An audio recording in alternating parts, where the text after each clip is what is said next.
Hi, I'm Costa. Tonight on the show, a new wave of gardening where you can get 40 friends to come over to your place and build you the perfect garden.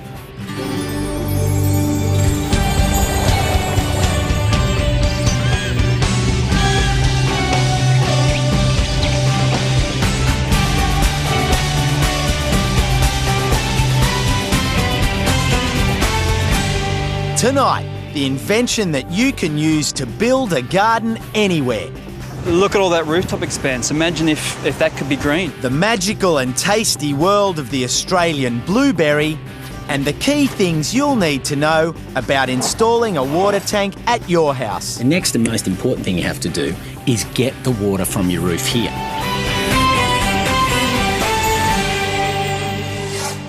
This is Steve. This is his girlfriend, Emily. And their backyard is about to be transformed. You see, they're about to host a permablitz.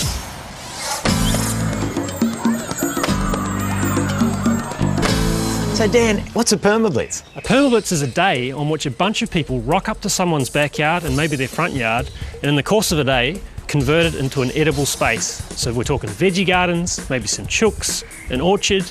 We're expecting about 35 to 45 volunteers from around Melbourne to come and help out. Permablitz is a volunteer-based movement that aims to create sustainable, food-rich, low-carbon footprint suburbs. It began in Melbourne in 2006 when Dan became inspired after he did some volunteer work for a South American community group. One day we had a backyard makeover in an elderly El Salvadorian lady's house. Yeah. It was wonderful. Since then, there's been over 60 permablitzes in Melbourne. 60 of them. And it's taking off in different cities and countries as well.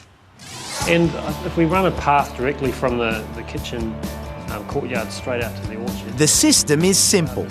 To get your garden permablitzed, you need to first volunteer and help build 3 other people's backyards. It's a great feeling to think that by the end of today, everything's going to be all up and running for me to start producing heaps of food. And who's paying for all this? Steve's putting some money towards materials.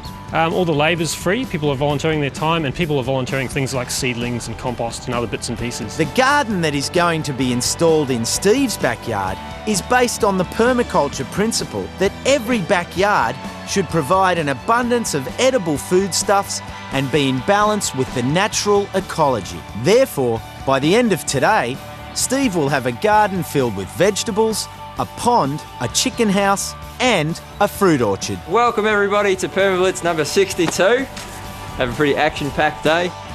Now, Paul, it's 10 a.m. Yep. Lots of people are rolling in. How do you delegate jobs? At about 10:15, we do an official introduction of the day and let people know the jobs that need to be done throughout the day, and then they get to choose which one of those suits what they'd like to learn throughout the day the most. And we break into small groups, and every group goes at their separate tasks. Fantastic.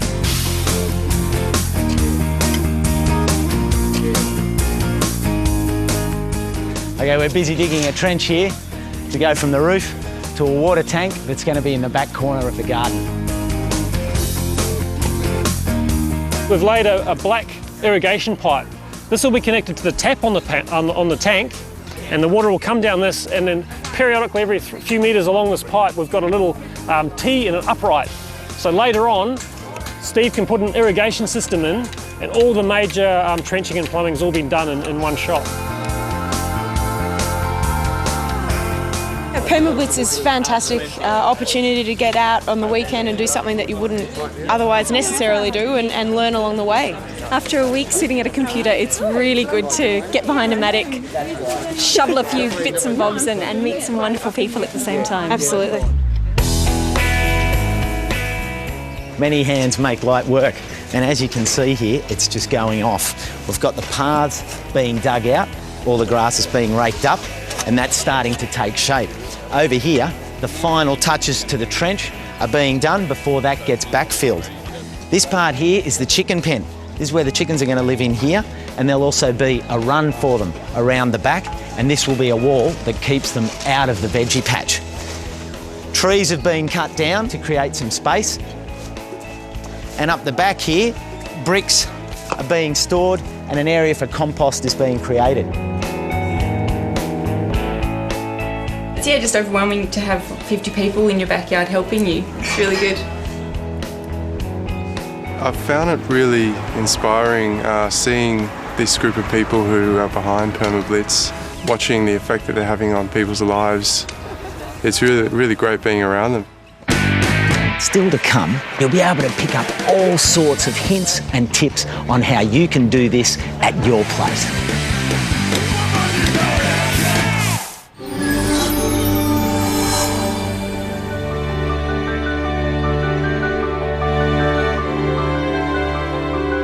What an incredible landscape paradise this is. You can't help but feel the balance and harmony that's developed here over millions of years. Each part of the ecosystem works with the other. The plants catch the water, slow it down so that it hits the soil and is absorbed like a sponge and then slowly filters out through the landscape to the ocean. This is a cycle that's complete. It rolls around. But then this happened. 200 years of urban development. That harmonious, balanced landscape has been replaced with hard surfaces.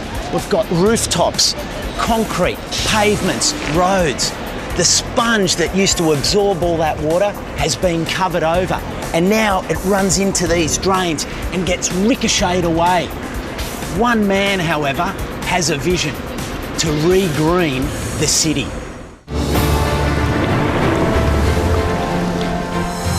Umberto Uriola is a visionary, a man who has dedicated his life to the pursuit of greening our cities. The idea of roof garden city, the green cities, is everywhere. We can live in paradise. Umberto's perfect city would look like this, a world where green roofs cool down our cities, cut down rainwater runoff, reduce greenhouse gas emissions and provide more pleasant surroundings, improving our health and well-being. What a fantastic thing. Perfume. People happy because the garden made the people happy. But before Umberto's dream could begin to be realised, he knew he had to overcome one major obstacle.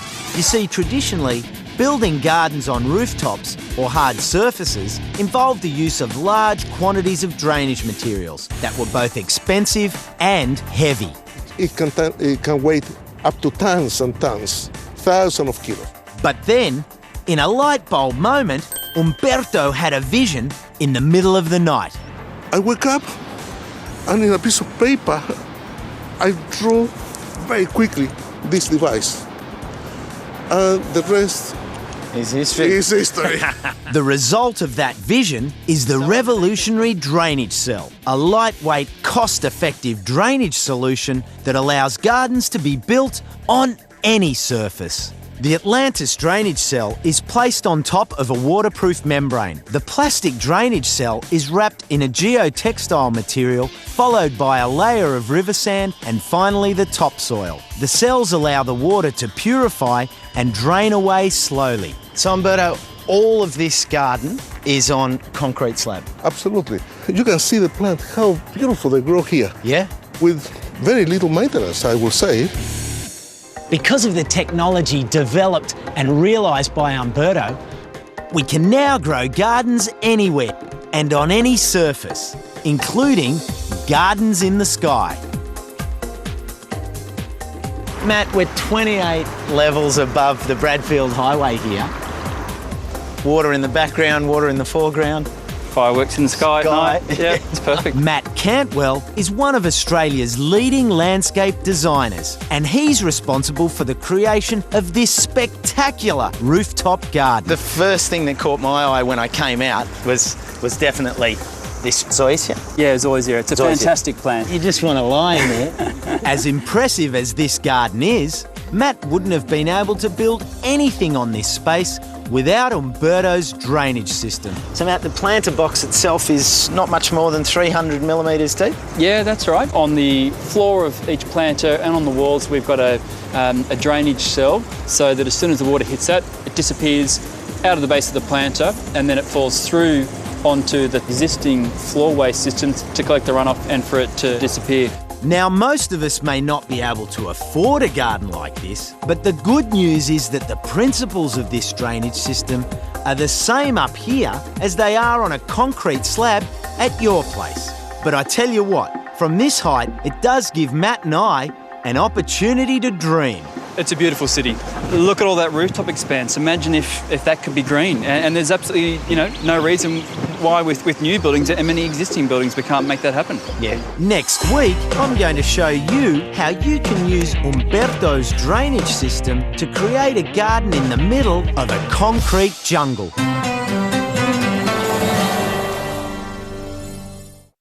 Welcome back to the show. We've been following this amazing permablitz here in Melbourne. There's really something going on here at the moment. You can feel it. The energy is buzzing. Look at all the people. They're doing stuff, they're sharing, they're talking. But overall, there's just this socialising, a real connection of the spirit and the soul. I've never been to a permablitz before. We've been looking forward to this for ages and ages. I just think all these people volunteering, they're from all over Melbourne. What nicer community event could you have? Trying to convince him to come over. Who are all these people? Now, there's 40 volunteers and they've been working away at all different tasks throughout the day. But the best part about it is that not only do people contribute their labour, they're also running a variety of workshops throughout the course of the day. Like how to grow your own vegetable garden. We're actually going to start by digging out the pathways about 10 centimetres. They're going to be filled with wood chips. What we dig out will go onto the veggie beds, and on top of that we'll be building a no-dig garden. Strangely enough, it's called a no-dig garden because there's no digging required. Instead, the garden bed is built up above the existing soil using organic matter that then breaks down and feeds the plants. To ensure that no weeds come through from the existing lawn, a blanket of wet newspaper provides a suitable barrier. So a couple of simple tips for people at home. Costa, the most important thing is to be thorough. Make sure it's at least 8 pages of paper thick and that they're overlapping by at least 10 centimetres. If we've got that, there's no way that the grass can come back through. We've gone down with wet newspaper, then we've followed up with a good 10 centimetre layer of mushroom compost, which we've planted into. When we've planted, we've stabbed a hole through the newspaper so these plants can get down to the original soil, but the weeds aren't going to be able to get up. We've given them a good water. We're going to add a little bit of sea salt to give them some more fertility and possibly a few worm castings later in the day. All you got to do now is mulch it, keep it moist, and in no time at all you'll be eating your own cabbages and cauliflower. My favourite part is the planting because you plant these little plants and after a while you see them grow and you can eat them. It's great. It's not just decorative. 4 hours into the job and Steve's backyard is a hive of activity. The vegetable gardens have been planted out, the walls on the chook shed are just about to go up and the orchard is almost finished. The heat's really on now. I'm down here in this little pond that's been built. And what we're doing at the moment is just finalising the edges. It's a plastic liner, which is great because unlike concrete ones, if they move, they crack and you're forever looking for your water in the neighbour's place. The pond will attract insects, birds and animals and will also provide a place for Steve to grow some beneficial water plants. Later in the show, we reveal Steve and Emily's brand new productive garden. Bananas are the most eaten fruit on the planet. And here on the New South Wales mid-north coast, the humble banana has literally helped put them on the map. I mean, they've even built a monument to the slightly bent fruit. And for generations, farmers with Punjabi heritage have come to this region, a people proud of their reputation for hard work. The Sikhs arrived here in the late 1800s as they were looking for opportunities to work, and farming in bananas gives you a weekly income. John Arkin is a local councillor and expert turban tutor whose grandfather first arrived here in 1897. What about the beard? How long have they been growing? I should have asked that question. 43 years, haven't touched it, never had a shave. 43 years. Sikhs don't cut their hair. Today, I've been invited to a celebration of local produce and Sikh culture in the coastal town of Woolgoolga, 20 kilometres up the road from Coffs Harbour. 1, 2.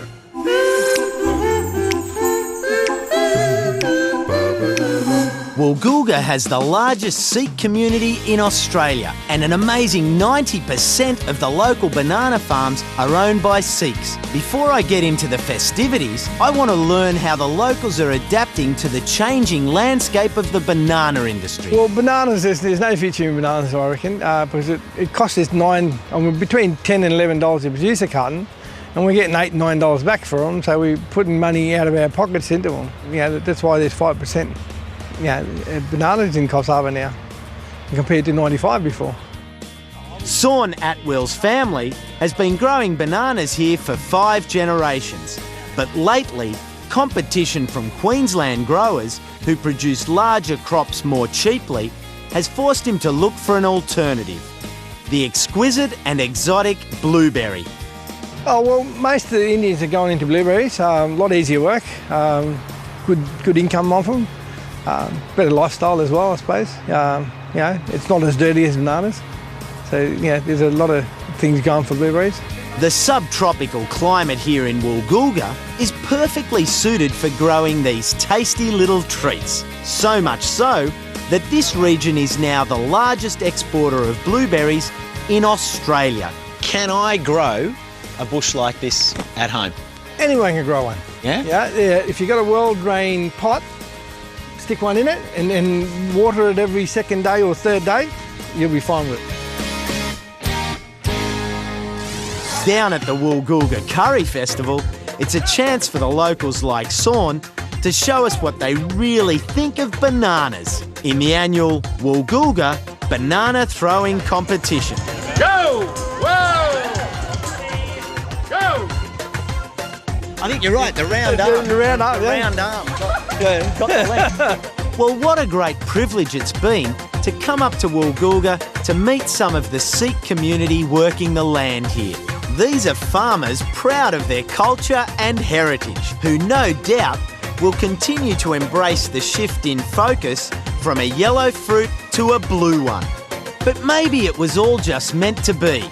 You see, believe it or not, Woolgoolga gets its name from Well Gal Gar, an Aboriginal word for a local berry. So John, given that the blueberry seems to be taken over, what do you see in the future?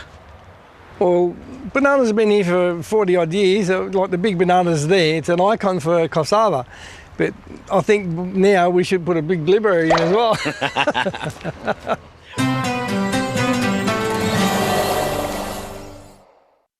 Welcome back to Costa's Garden Odyssey. Fresh water is a finite resource that we all tend to take for granted, particularly here in Australia, one of the driest continents on Earth. If I had my way, every house in the country would have a good-sized rainwater tank. I'm going to show you the key elements you need to know to have a rainwater tank installed at your place. Now, the golden rule when buying a water tank is that bigger really is better. So buy the biggest one you can afford that fits in the space you have. This is a 3,500 litre polyurethane tank.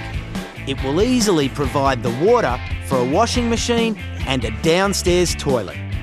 Once you've got your water tank in position, the next and most important thing you have to do is get the water from your roof here.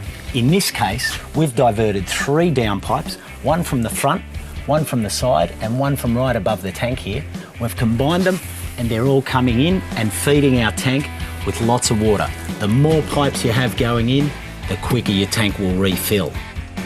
To connect a water tank to your washing machine and toilet like this, you'll need to book a plumber for a day and an electrician for a couple of hours. When installing a water tank at home, it's important to get all the little details right. And one of those little details that I really love is this concept of the first flush diverter. What it does is catch that first lot of rain that comes washing down off the roof, taking all the dirt, all the sand, the grit, the birds' droppings and all the leaves. They come rushing through the pipes. They get to here and this is open. And what happens is, this little ball, as the first lot of water comes in with all the leaves and the mess, this ball floats up to the top, all the muck stays down here. The ball gets to the top, boom, locks in, and then all the clean water runs down there into your tank. It's important with something like this to make sure you clean it out regularly so that the quality of your water in here, and hence the quality of the water in the toilet and the washing machine, stays nice and clean and free of all this muck. And finally, a tap is installed so that we can water the garden. Now, all we need is rain.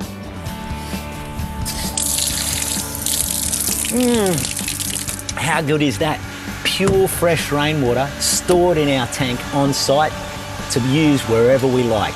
And the best part about it is that it relieves pressure on our dams.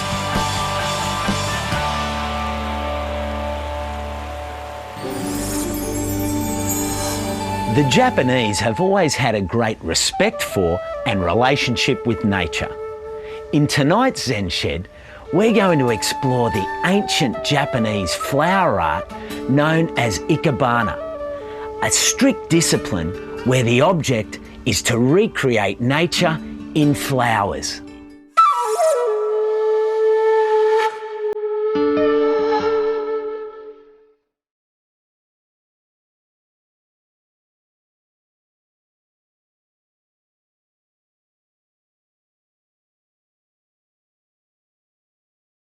Ikebana is ancient Japanese flower arrangement. Originated in Buddhism. Ancient people believed God lives in rocks, trees, river, mountains, forest, in nature. Ikebana is very much like admiring and inspiring and the spiritual part of nature. Space and colors, mass and lines, all combination of the art we can express in Ikebana.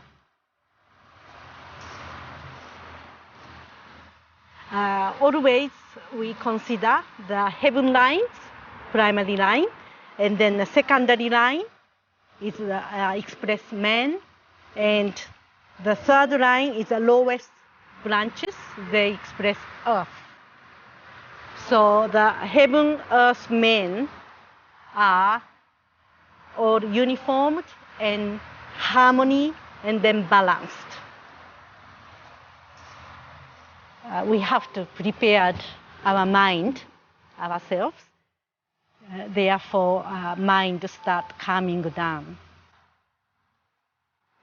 I felt many times I have spiritual experience.